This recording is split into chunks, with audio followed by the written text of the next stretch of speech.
প্রিয় বন্ধু, আপনারা দেখতে পাচ্ছেন এটি একটি এলাচ গাছ। আমাদের গাছে এলাচ ধরেছে।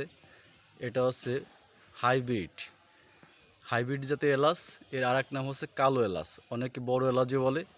দেখেন, এই এলাচের ফুলগুলো অনেক সুন্দর। আপনারা আপনাদের উঠানে এই এলাচ গাছ রোপণ করতে পারেন, তাতে আপনাদের মশলার চাহিদা পূর্ণ হবে।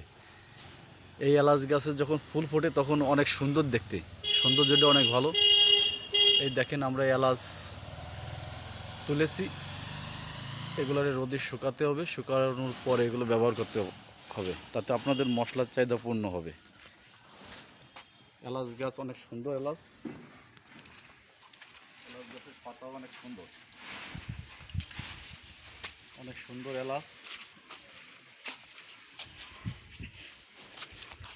এই দেখেন, আমরা এলাচ এইভাবে আপনাদের সংরক্ষণ করতে হবে। এলাচগুলো রোদে শুকাইতে হবে, রোদে শুকায় তারপর এগুলোরে মশলা হিসেবে ব্যবহার করতে হবে। এলাচের অনেক উপকারিতা। আমাদের দেশে এই এলাচগুলো আপনারাও চাষ করতে পারেন, তাতে আপনাদের মশলার চাহিদা পূর্ণ হবে।